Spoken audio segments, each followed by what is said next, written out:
అప్పుడెప్పుడో 'పుష్ప' సినిమాకి అవార్డు వస్తే స్మగ్లర్‌కి అవార్డు ఇచ్చారేంటి అని చెప్పేసి ఇష్టం ఉన్నట్టు వాగిన గొంతులు మనం చూస్తూనే ఉన్నాం.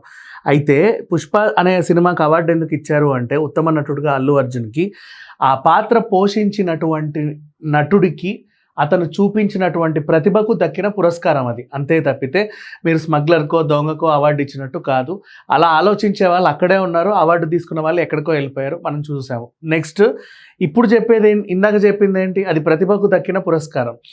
ఇదేంటంటే పద్మ అవార్డ్స్ అనేది ఒక సత్కరింపు. మనం ఒక మనిషిని సమాజానికి వాళ్ళు చేసినటువంటి సేవలను గుర్తించి సత్కరించుకునే ఒక కార్యక్రమం. అందుకని పద్మ అవార్డులు, పద్మవిభూషణ్, పద్మభూషణ్, పద్మశ్రీ అవార్డులు ప్రతి ఏటా ప్రకటిస్తారు. అండ్ సోషల్ వర్కర్స్కి కానివ్వండి, సైంటిస్టులకి, డాక్టర్స్కి, న్యాయవాదులకి, లేకపోతే ఎన్జిఓలకి, ఏదన్నా బాగా సేవలు చేసిన వాళ్ళకి, ఇంకా చెప్పాలంటే మొక్కలు పెంచే వాళ్ళకి, జంతు ప్రేమికులకి అందరికీ అవార్డులు ఇస్తూ ఉంటారు.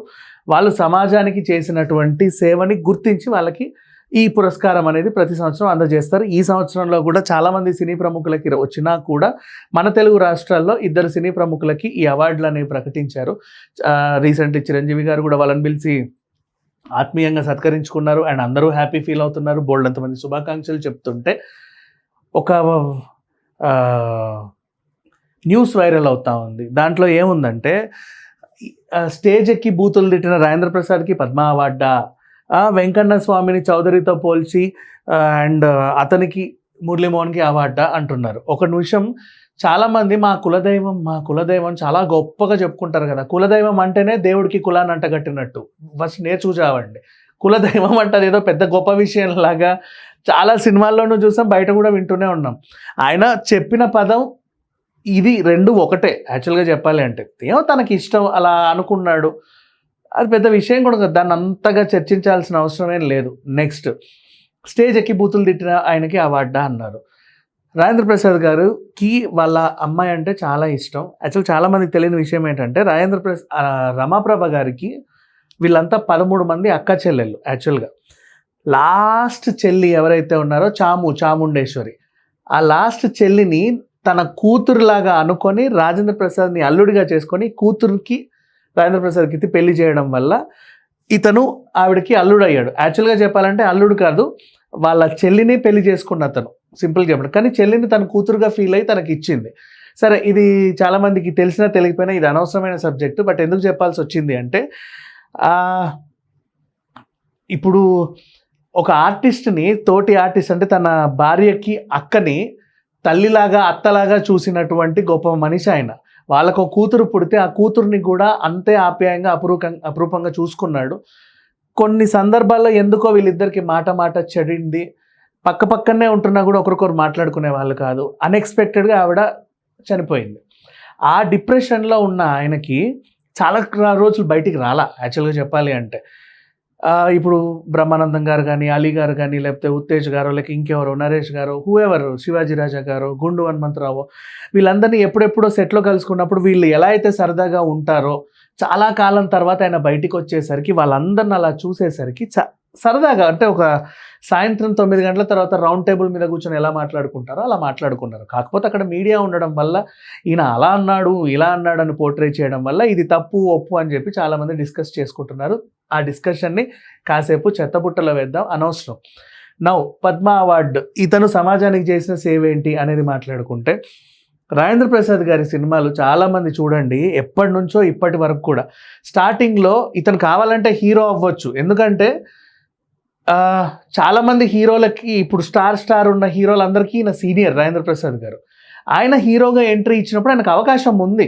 పూల చొక్కాలు వేసుకొని, సర్కస్ బట్టలు వేసుకొని, పిచ్చి గెంతులు గెంతి, ముంబై హీరోయిన్లని చుట్టూ తిప్పుకొని డ్యాన్స్లు వేసి, అడిగేస్తే దుమ్ము లేచి, ఈ నుంచి ఈడి వరకు క్రాఫ్, ఇక్కడ నుంచి ఇక్కడ వరకు అద్దాలు, ఇక్కడికి మీసాలు, ఇక్కడ మొహం ఎక్కడ ఉంటుందో తెలియని హీరోలను కూడా మనం అబ్బా సూపర్ హీరో అని ఎగిరి గంతులు వేసిన హీరోలు కూడా ఉన్నారు. ఈయనకు కూడా కావాలంటే అలాంటి పాత్రలు చేసుకోవచ్చు. కానీ తన్ని తాను కించపరుచుకుంటూ, తాను బాడీ షేమింగ్ చేసుకుంటూ, తాను దెబ్బలు తింటూ, డొర్లుతూ, పడుతూ, లేస్తూ అందరినీ నవ్వించాడు. చూసారా?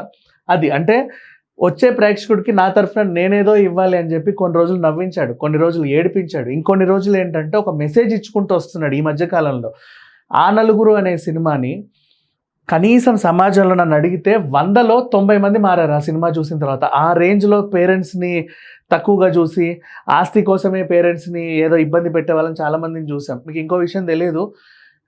తెలంగాణ సైడ్ సింగరేణి ఎంప్లాయీస్ ఉంటారు. అండ్ అలాగే కొంతమంది గవర్నమెంట్ ఎంప్లాయీస్ ఉంటారు. కొన్ని చోట్ల అంటే తండ్రి చనిపోతే ఆ ఉద్యోగం కొడుక్కొచ్చేవి కొన్ని ఉంటాయి సంస్థలు. అట్లాంటి చోట్లల్లో ఈ తండ్రులు బాగా కష్టపడతారు కానీ కొడుకులు ఏమీ చేయరు. ఏముందిరా మా నాన్న జాబ్ నాకే అంటే ఏంటి వాడు ఎప్పుడు చేస్తాడా, ఎప్పుడు రిటైర్ అవుతారని చూస్తున్నారా మీరు? అట్లాంటి వాళ్ళని సమాజంలో నిజంగా చాలామందిని చూసాం. అలాంటి వాళ్ళకి బుద్ధి నేర్పిన సినిమా ఆ నలుగురు. ఇంకా చెప్పాలి అంటే పేరెంట్స్ని పట్టించుకొని వాళ్ళైనా, తండ్రి సంపాదన ఏంటి ఇంతే అనుకున్న వాళ్ళైనా, ఇట్లాంటి వాళ్ళకి. నెక్స్ట్ మీ శ్రేయోభిలాషి, దాని గురించి ఇంకో స్టోరీ. అలా ఒక్కొక్క సినిమాకి ఒక్కొక్కటి. మేడం సినిమా, జై బజరంగబలి అండ్ దాగుడు మూత దండాకోర్, ఒకటా రెండా, 100ల సినిమాలు, క్షేమంగా వెళ్ళి లాభంగా రండి. ఏ సినిమా చూసినా ప్రతి దాంట్లో ఏదో ఒక మెసేజ్ ఉంటుంది. ఆ మెసేజ్ వల్ల చాలామంది మారిన వాళ్ళు ఉన్నారు, నేర్చుకున్న వాళ్ళు ఉన్నారు, అండ్ ఏదో ఒక సందేశం జనాలకి ఇచ్చిన వాళ్ళు కూడా. అంటే ఈయన ప్రథమంగా ఉంటాడు, ప్రతి సినిమాలో ఏదో ఒకటి ఉంటుంది. అట్లాంటి సినిమాలను సమాజానికి అందించాడు. సమాజంలో మార్పు తేగలగడానికి యాక్చువల్గా ఈయన ఒక పార్ట్ అయ్యాడు. కాబట్టి సొసైటీ తరఫున ఇతనికి ఒక సత్కారం లభించాలి. ఆ సత్కారమే పద్మ అవార్డు. ఇక మురళీమోహన్ గారు అంటారా, నేను అఖండ 2 సినిమాలో కూడా మీరు చూశారు. ఆయన ఏజ్ ఎంతో తెలుసా? ఒకసారి గూగుల్ కొట్టి చూడండి, మీకు అర్థమవుతుంది. 83 84 ఉంటాడు. ఆ ఏజ్లో కూడా అంత ఫిట్గా, నువ్వు 5 ఫ్లోర్ల మెట్లకి దిగమన్నా దిగుతాడు. ఎక్కడికి పిలిస్తే అక్కడికి వస్తారు. చాలా యాక్టివ్గా ఉంటాడు. తిరుమల మెట్లెక్కమనండి ఎక్కుతాడు. అంత ఎనర్జెటిక్గా ఉన్నప్పుడు ఆయన చూసి నిజంగా నేర్చుకోవాలి. సమాజమే కదా, అందరూ నేర్చుకోవాలి చెప్పాలి అంటే. ఆ ఏజ్లో కూడా ఫిట్గా ఉంటున్నాడంటే ఏమో, మనిషి అంటుకు ఉన్నప్పుడు కొన్ని అలవాట్లు ఉంటాయి కదా, అవన్నిటికీ దూరంగా మంచి సాత్విక ఫుడ్ తింటూ, ఆరోగ్యాన్ని కాపాడుకుంటూ, 10 మందికి ఆదర్శంగా నిలుస్తూ ఎంతో ముందుకు వెళ్తున్నాడు. ఈవెన్ బిజినెస్ రంగంలో ఆయన చాలా అంటే ఇప్పుడు రియల్ ఎస్టేట్లో జయబేరికి ఉన్న స్థానం మీకు తెలిసిందే. అండ్ నెక్స్ట్ ఒకప్పుడు మా ఎన్నికలు చాలా సైలెంట్గా జరిగేవి, ఈయన ఏకగ్రీవంగా ఎన్నుకోబడేవాడు. ఇంకా చెప్పాలంటే బోల్డ్ అంశాలు ఉన్నాయి. మురళీమోహన్ గారి గురించి ఎంత చెప్పినా తక్కువే. ఈ జనరేషన్కి తెలీదు. వద్దు, మీరు తెలుసుకోకండి దయచేసి. ఎందుకంటే తెలుసుకున్న మీరు అడ్డమైన కామెంట్లని పెడతారు, అందులో ఏముంటాయని భయం. మీరు తెలుసుకోకపోయినా పర్లేదు కానీ పిచ్చి కామెంట్లు అయితే పెట్టకండి. నెక్స్ట్ అట్లా ఇద్దరు ఉద్దండులకి చాలా కాలం తర్వాత లేటుగా వచ్చినటువంటి సత్కారం ఇది. యాక్చువల్గా ఈ పాటికి ఎన్నో పద్మ అవార్డులు పలకరించాల్సిన గొప్ప మనుషులు వీళ్ళు. ఇంకా చెప్పాలి అంటే ఎవరెవరికో వస్తే ఎగిరెగిరి పడతా ఉంటారు, పోస్టర్లు వేస్తారు, బ్యానర్లు వేస్తారు, డ్యాన్సులు చేస్తారు. రావాల్సిన వాళ్ళకి వచ్చినప్పుడేమో మీరు ఇన్ని వంకలు పెడతారు, తప్పు. అండ్ పద్మ అవార్డులకి పూర్తి 360 డిగ్రీస్లో అర్హత కలిగిన వీళ్ళు అన్నమాట. సో దయచేసి విమర్శలు చేయకండి. మన తెలుగు వాళ్ళకి, మన వాళ్ళకి అవార్డులు ఇస్తే ఇది టీడీపీ వాళ్ళు ఇచ్చిన అవార్డు, కావాలనే ఇచ్చుకున్న అవార్డు, వాళ్ళ సిఫార్సు వీళ్ళ సిఫార్సు అనే బదులు అసలు వీళ్ళు చేసిన సేవ్ ఏంటి అనేది గుర్తు తెచ్చుకుంటే, అరే అవును కదా వీళ్ళకి చాలా ఆలస్యంగా వచ్చింది అని మనకు కూడా అనిపిస్తుంది. Thank you so much.